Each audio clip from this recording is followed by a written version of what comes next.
We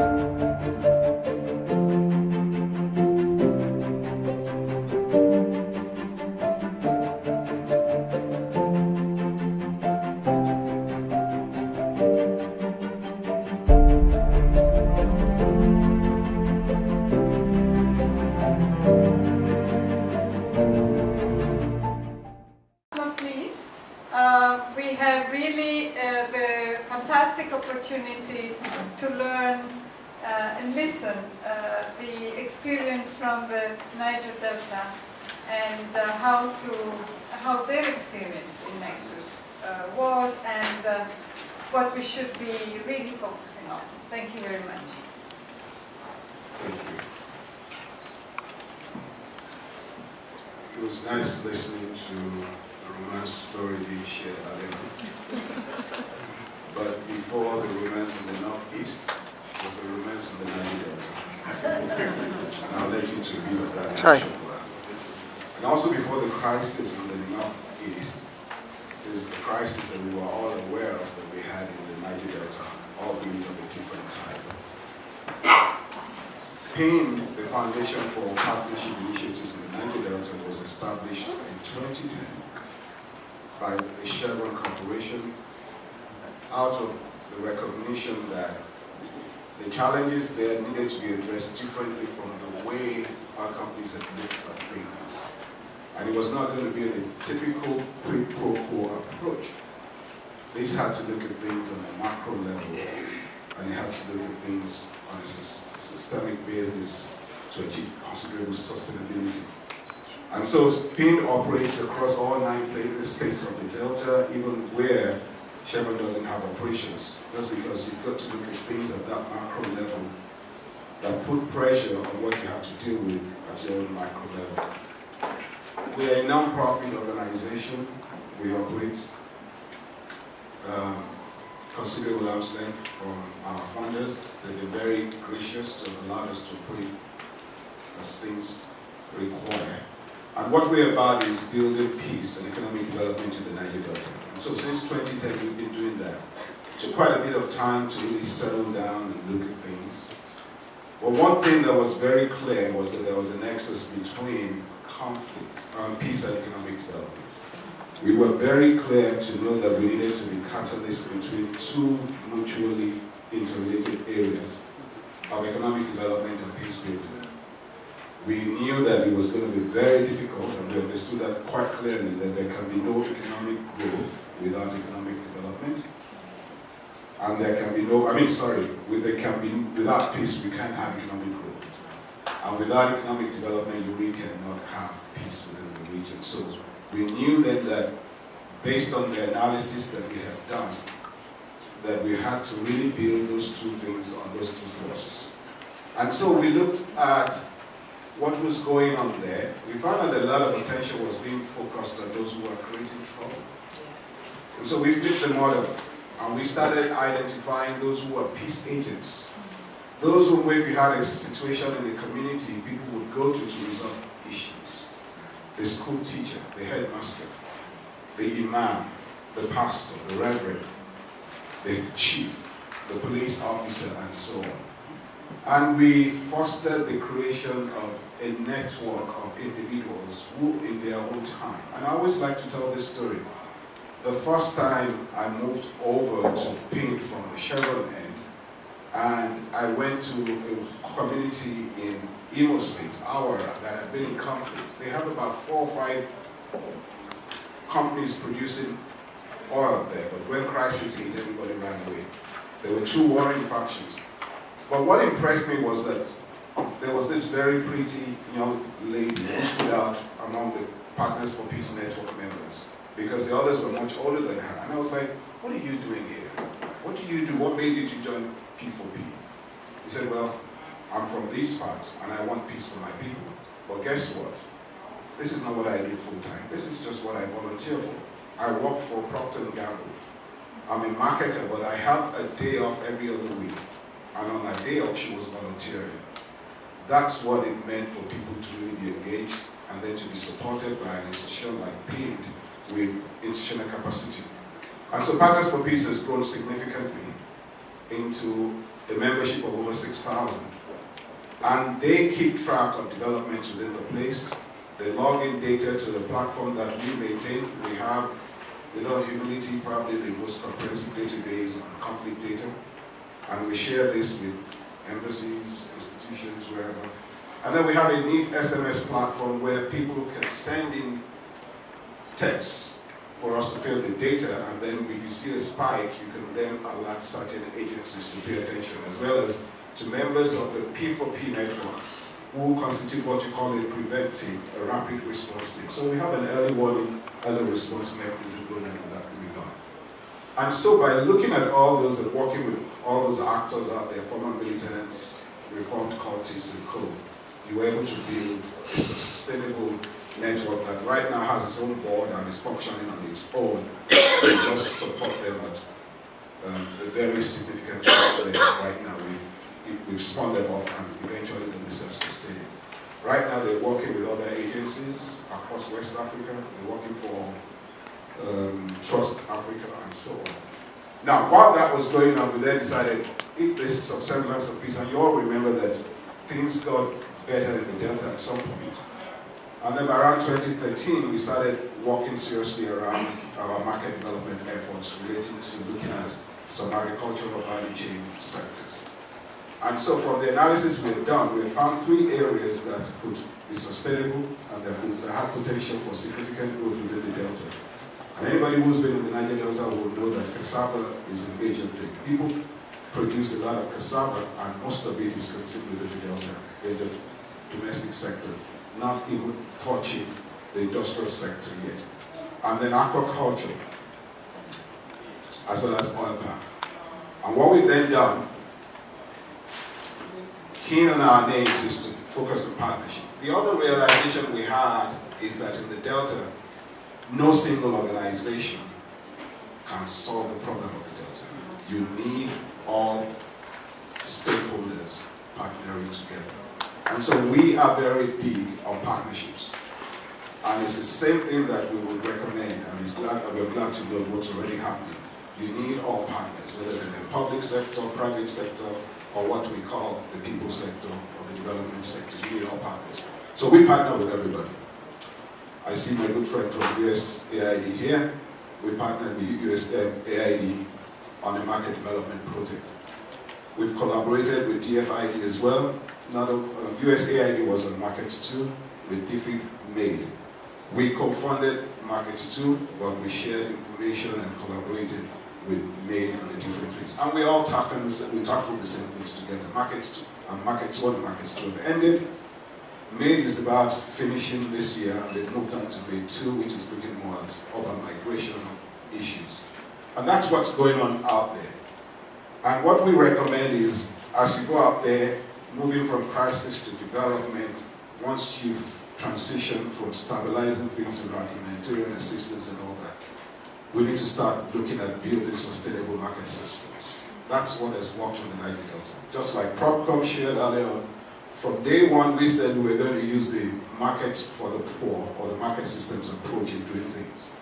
And that's that we will go in a facilitative role, rather than encouraging dependency on government and donors. And that has worked significantly. A lot of people hear about the Delta and they think about the conflict only. But like the average Nigerian, you have a lot of hardworking people, but who had significant constraints before them. Infrastructure, poor, outdated agronomic practices. And so Peter has gone in, bringing in those who are experts in those areas and connecting them with the market, their actors, the entrepreneurs, bringing on the private sector. And we use the particular model, we will pilot. Bring all these people together, facilitate linkages, and then once you have successful pilots, you scale up. And then you look for how those can be replicated. And then you can pull back typical actors. These are capitalists anyway, so they found the opportunities. Then they continue doing what they've always done, but doing it better this time.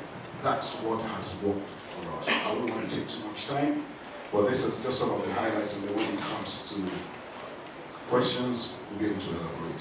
Thank you.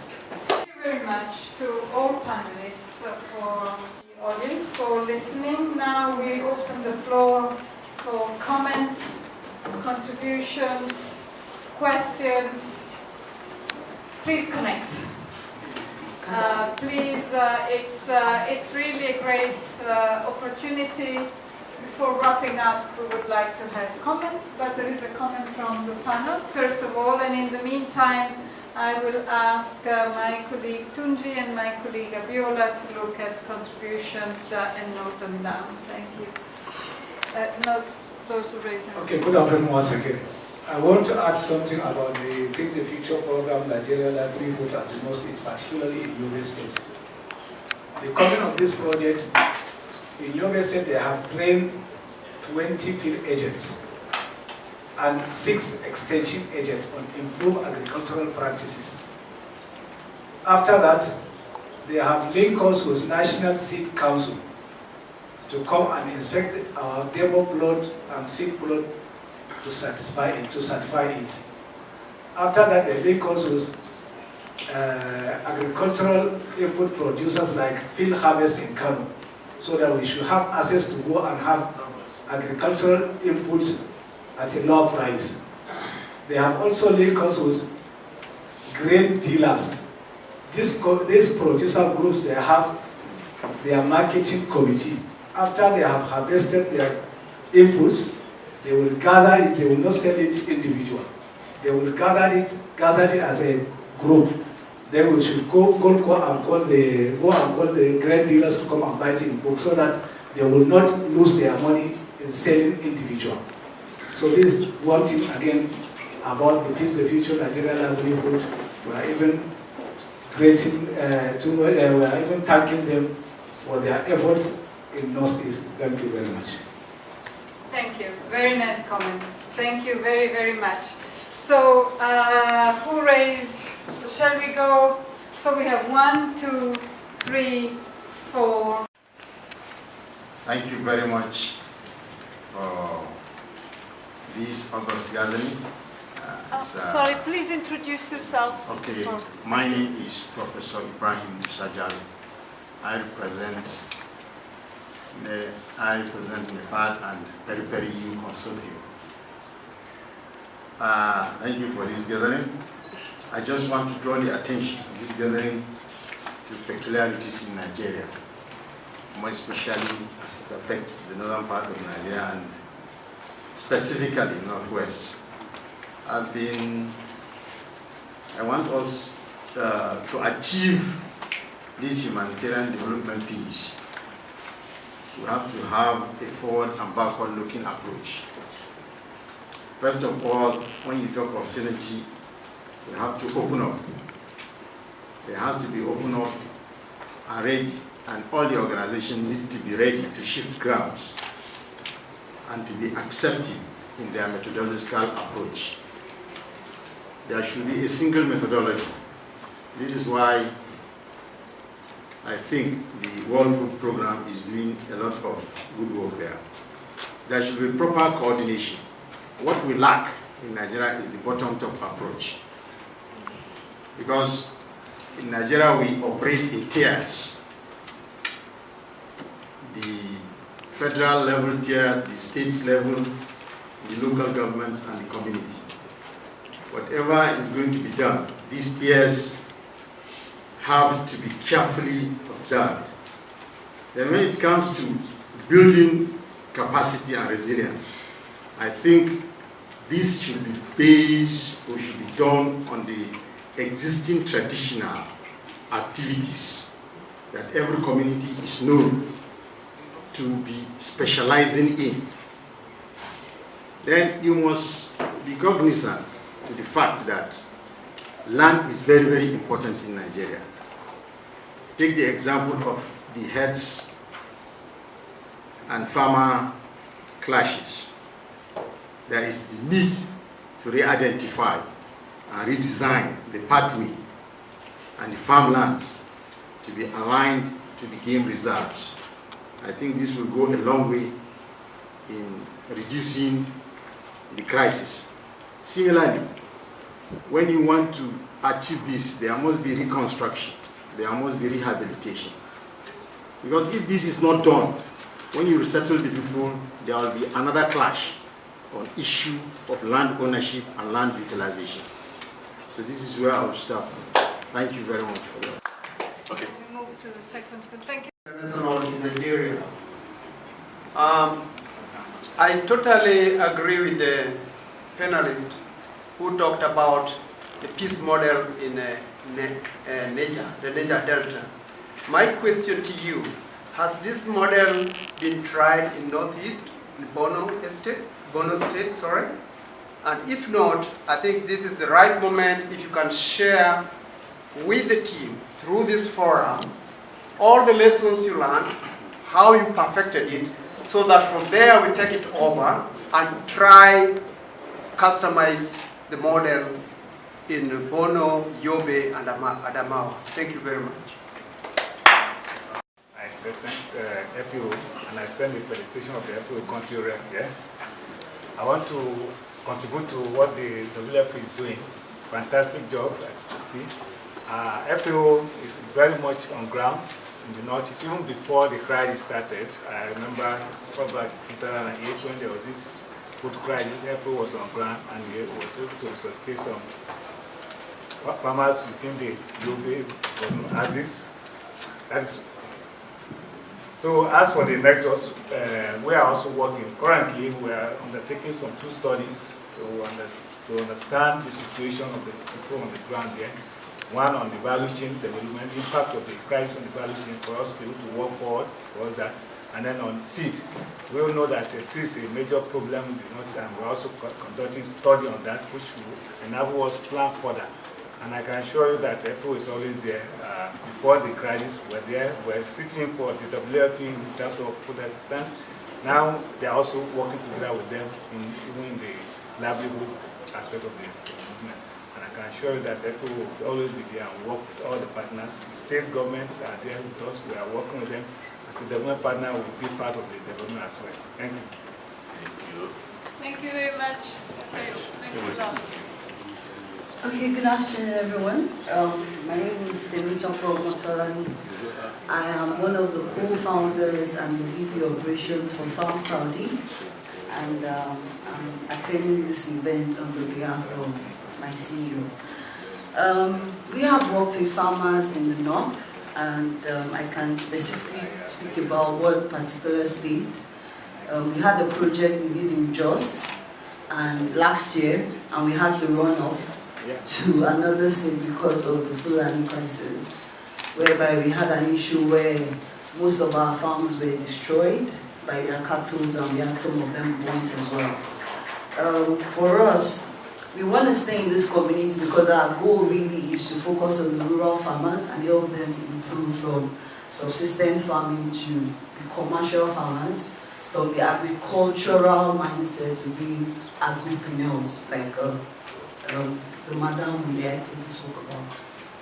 But this crisis keeps, moving us around. Unfortunately, we get our funds. Fortunately, we get our funds from the everyday Nigerian that are willing to invest in agriculture from their laptops using technology to raise funds, and we are expected to pay them back after certain months with a certain interest rate. So there is a bit of the social impact bit for us, and also there is also the business bit, because you have to pay back sponsors with their return on investment. Now, I feel that where we need the government to wage in, as much as we keep saying youth, get up and get involved in agriculture, we are doing that. But we also know that there are some things that are beyond our own capacity. There are policies that need to be put in place. You plant with a certain price in mind, then when it's harvest, the prices have dropped because somebody decided to open the borders. These policies need to be put in place. You rear chickens, and in 6 weeks after checking your survey, in 6 weeks prices crashes like no man's business. This needs to be looked into. We are raising funds to help these farmers, but beyond the funds, there are things that are beyond us that we cannot do. So there is the policy part. And I like the fact that the PAMSEC spoke about dialogue between the leaders of the Fulani herdsmen. I remember a project we had in Jos where we had to invite the leaders of these guys in that location and had conversations with them, and we said, give us a quite number of your farmers, let them work with us on our project. We will finance everything they need to work on their farms. They refused, you know, and we got to a point where even the military guys in that area had to run away because they started killing some of them. So this is beyond what an organization can do. So we would encourage that the government should take this seriously and have these conversations. It needs to start. We want to get involved, but I can't send my guys to the field when I know their lives are in danger. So what happens is you move away from that community, then you move to where you sit. But these guys, they need help.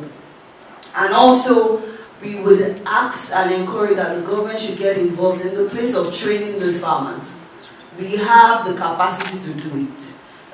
Agriculture in Nigeria compared to every other part in the world is like we are 100 years behind. So the government needs to come in this bit. As much as we open our doors to international partners to do this bit, I think it's also our sole responsibilities to do this. We in Farm Proudly, we are open to partnership. I enjoyed what she said about training the farmers and helping them become business-minded. We have helped the farmers that they ran away with the seeds, they ran away with the money. So we are open to such partnership. We are open to research as well, because one of our major goals is to show the farmers beyond the regular yield you will get on your farm. There is technology, there is research, there is other things you can put in place that will help improve your yield. So I believe with all of these few things that I have been able to pinpoint, we can move in the right direction. Thank you very much. Thank you very much. Contributions, I think. So I would like to now count how many more contributions, because we need also to see if anyone from the panel would like to comment after we had said after 3, now we're after 4. But can you please raise hands? Who else would like to make a contribution? So What has worked well, and whether it's been extended to the northeast. Let me start with the second part first. By our name and by our focus, we're limited to the Niger Delta. That's where we operate. But because of what we've done and the news has spread, that's why we're here. WFP invited us here to share some of this. We won't be able to operate out in the Niger Delta. Outside the Niger Delta, we won't be able to operate to the northeast, but we are always willing to train, to share information, and to link people with other folks who have done well in the Delta, who are not limited by some things that can come out to the northeast and relate with you. We've worked with, we supported UNICEF in something in Kaduna some years ago on a WASH program, water sanitation and hygiene, on a different one. But regarding what has worked, one was to recognize that building peace goes beyond just the end of conflict. And as you can tell in the Niger Delta, the fact that you have some semblance of quietness now doesn't mean things cannot easily be triggered off. And it's not just oil-related conflict. You've got myriad types of conflict in the Delta. So we had to recognize that. And so we said it needed for us to continue to facilitate a network of interdependent indigenous structures, mechanisms, resources, and all that. And that's why we thought about facilitating a network of these volunteer peace actors, because of the realization of the need for local ownership. You don't want to come out from outside and contrive something. If there's no local buy-in, it's not going to work. It's not going to be sustainable. So these guys are there. There are chapters all over the 9 states. And then they have a central working body. But they are individuals resident there. They're not resident outside. They're resident there. So those guys are there. But you realize that they did not understand a lot of things about conflict sensitivity. They did not understand a lot of the triggers for that. So you invest in training. That's what we invested in. And we brought other partners, other actors who are involved in peace building and things like that to partner together and do this. And there are several peace-related projects and programs that have taken place in the Delta. We worked together. The other thing we did well was to make sure that all those that we can influence and all those who work with us or everybody coming in there, they have a conflict sensitivity mindset about things. As you're designing programs, you want to be sure, we call it the do no harm principle. You don't want to create unintended consequences. Part of what happens with certain development programs that are not market driven is sometimes you pick a few folks, they are successful, but you've given them an unfair advantage over other actors and players in the same sector. That has certain consequences, and you have reactions in that regard. So we needed to be mindful about that, to build a sense of, to build conflict sensitivity into almost everything we are doing. The other part was,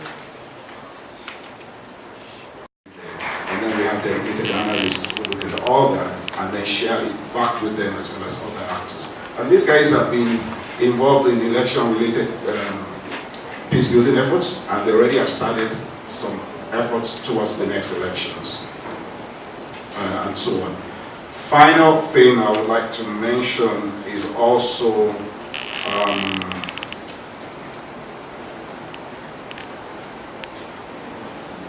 despite these two, you need to have an overall, and you need to foster an enabling environment overall in the whole place. And that's to also invest in building the capacity of local CSOs and NGOs in that access. There's only so much that PINT can do. You have a limited reach. But then when you invest in these other guys, and the likes of other international NGOs are doing that a lot, invest in them, they can be your extended arms. And because they are in the communities, they can respond faster, and they can respond with more tailored things within that environment. And then finally, because they don't often have a voice, you've got to invest in a lot of advocacy. I love what the lady from Farm Crowdy said: if you don't advocate to influence government, who is still the biggest player in the environment, if you don't advocate to have the right policies in place, things will fall flat. If you don't advocate to have changes in practices, things will fall flat. If you don't have conflict resolution mechanisms in place and training those local folks to address those things, you're going to have triggers. And I think that also speaks to a plea, I suppose, from us. We talk about our romance here. We've got a degree of flexibility in what we can do. I'm very fortunate that my DFID advisor is pragmatic, so he allows me to spend and to utilise resources in places that perhaps we didn't say that's where we were going to work.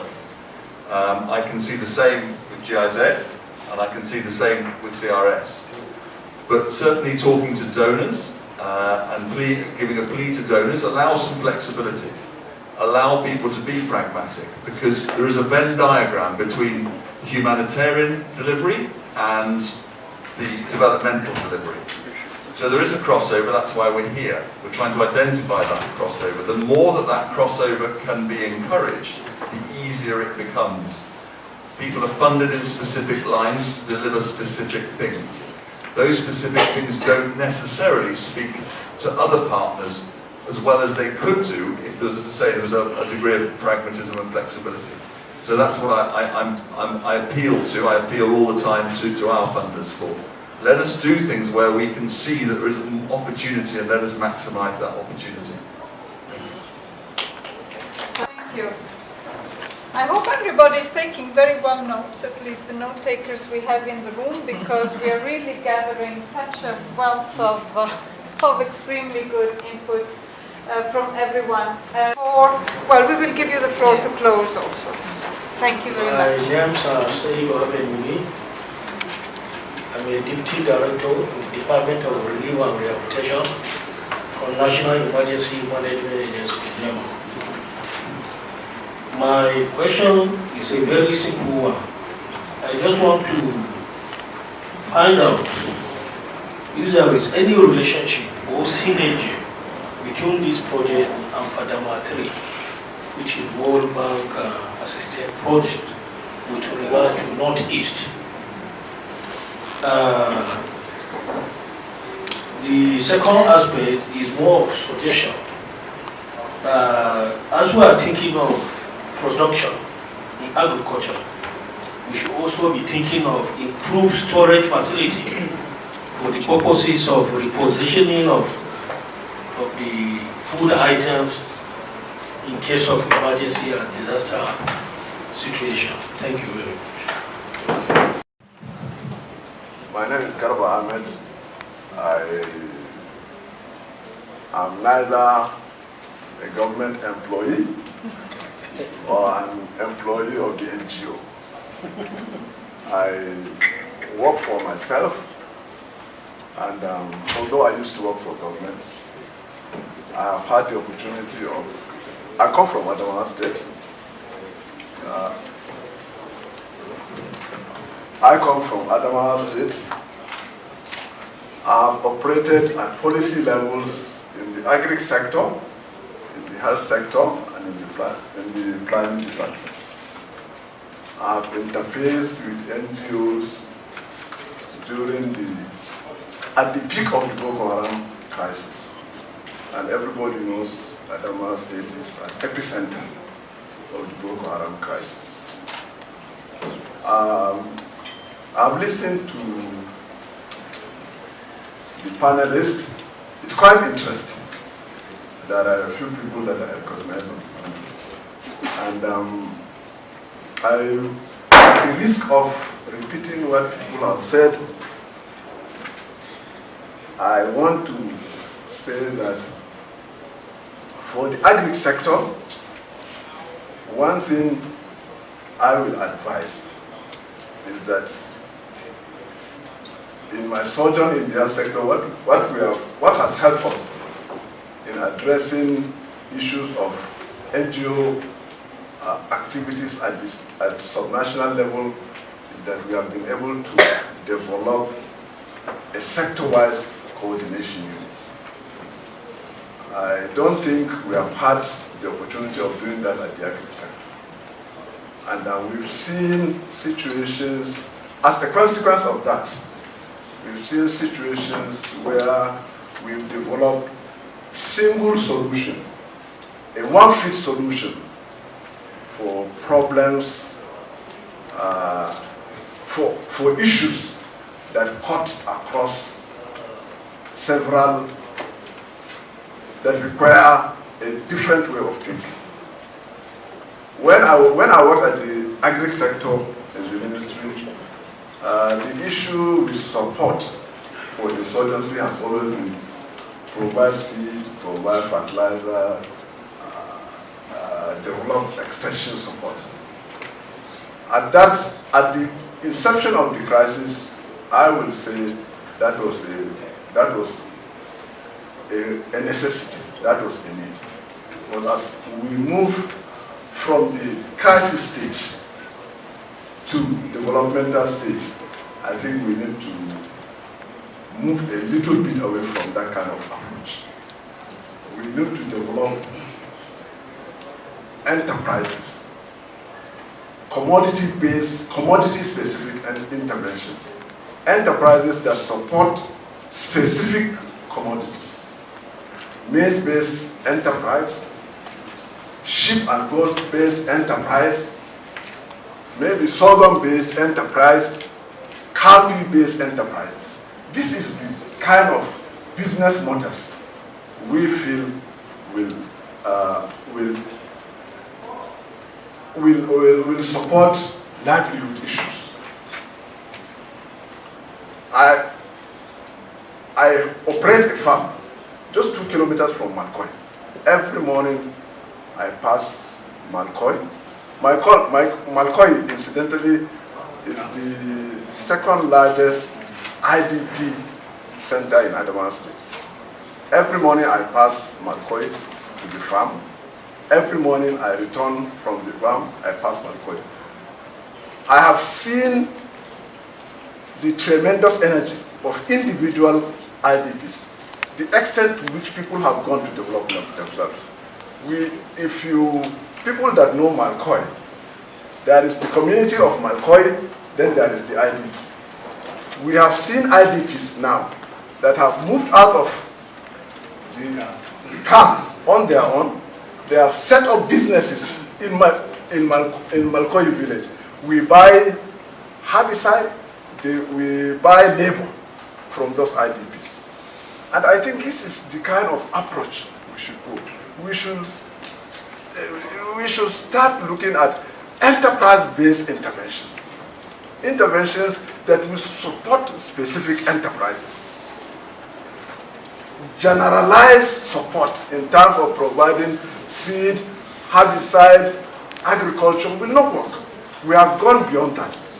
I think this is an advice I wish to offer to NGOs that are providing support in the area of agriculture. And agriculture involves both crops and livestock. Most agriculture in Adamawa State involves mixed farming. People grow crops as well as raise animals. So it's important that when we develop support, we take into consideration this kind of mix, this kind of product mix, so that these things are going to be of value, these things are going to be sustainable. Thank you so much. But excuse me. Before I sit down, a major issue, that an emergent issue now, is the issue of cattle rescue. Farmer-grazier conflict is becoming a major food security issue now. And I think what we've been able to do as individuals is that we've looked at the genesis of these problems. Basically, there is a resource-based conflict, and providing succor in terms of feed, in terms of water for livestock farmers to reduce the incentive for them to move will also go a long way in reducing this movement to high population centers, leading to conflicts over access to grazing areas and sources of drinking water. Thank you. As well as volunteer. I'm just wondering, one of the main features of the insurgency and displacement is that there is an urbanization of population taking place in rural areas. So to what extent the urban agriculture forms part of the overall food security idea as well as paradigm. The other question is, we talked about production, we talked about storage, we talked about marketing. What about consumption? Consumption necessarily needs one thing, cooking. Cooking needs fuel, that means firewood. So to what extent are we looking into sustainable firewood, sustainable use of cooking ways to make food so that it does not damage the environment, it does not damage health, and does not damage food security? Thank you. Cook stoves. We're certainly working with that. We're also working with briquetting of crop waste for fuel. And there's a lot of enthusiasm for that, a lot of enthusiasm. We've established recently, in the last 3 months, 2 production sites for fuel-efficient cook stoves. So a lot of push in that direction as well. And there's a lot of other interventions and a lot of other agencies looking at that too. But you're right, around urban areas there's deforestation, denudation, there's no cooking fuel at all. In particular, what I felt with this positioning of the peace, the dialogue, the partnerships as a cross-cutting attitude and priority into the whole humanitarian and development, and without which this nexus cannot happen. And then the fantastic ideas, the romances. We went beyond connecting. That was close contact now. So we will. I think this has been really very, very useful for all of us to. We are all practitioners in this area, and we need to do a lot of work in the coming months. So thanks a lot for these contributions. I give the floor to the director of the ECC for the closing. My talking point, because I was going to talk about the great romance and to end and say let's all work together. Can we move on from the Rick, romance? we'll be appearing on a stage near you soon. Okay, so Rick will be appearing on the stage near you soon.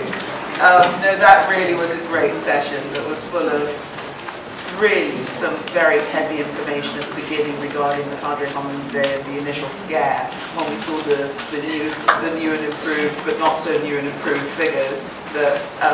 And going on to some really very inspiring stories of, you know, Haji Aladi, Zainab, and just all the amazing work going on. So really, for me, and as a convener of this meeting, this is really encouraging that we're literally having to tell people, please, the conversation doesn't end today. And really that, I think, is the message. We have started a national conversation. I'm loving the fact that we have Mr. Edu here from PIN, who's added so much to the aspect of the national conversation. There was a quote, building peace goes beyond ended conflict, that I picked up from what she said, which is just so profound. And that was how this was envisaged, this entire national conversation, which is why it is a Nigeria-led national conversation, was envisaged as learning lessons from each other. You know, there are things we've done well in other places, and there are things we haven't done so well. So why reinvent the wheel? Let's talk to each other. Let's make those linkages and find out what can work best in the future. IITA Director Ken, just so wonderful, Ekabo, from Ibadan, to have you here. Wonderful to hear about the amazing projects. As I told you earlier, my husband and I grew up on the grounds of IITA. So to hear that it is still going strong and that such amazing things are still coming out of it makes us very, very glad indeed. Congratulations. This is a national conversation. And we've just heard today also from the Permanent Secretary from Adamawa that peace must underscore the nexus. That without peace and without security, that there is no point in what we're all doing. So to that end, the conversation for us continues. Catholic Relief Services, some incredible work, and I also just counter the narrative of, you know, conflict between faiths and religions, but no, we're all out here being our brothers and our sisters' keeper. So this has been an amazing session, and it is for me to really, having wrapped up a little bit, say that next week, oh my gosh, I'm jumping ahead of myself, to say that the next 2 days are also packed full of sessions, and you're all invited. The conversation is building, the momentum is building. Tomorrow morning, the NGOs will get together, and the INGOs and the CSOs, and are going to have a very intense discussion on some of the facilitation issues and some of the log jams that they're facing, as well as how they also embrace the nexus in a manner in which they work with national authorities and work coherently with us all together. In the afternoon, there's going to be a private sector session that is going to be incredibly high-powered, but also incredibly exciting with some young people who've started businesses, with young entrepreneurs, with bankers. We have UBA bank heads coming in from Lagos and Sterling and various other banks, as well as lots of participation from the bank, the World Bank.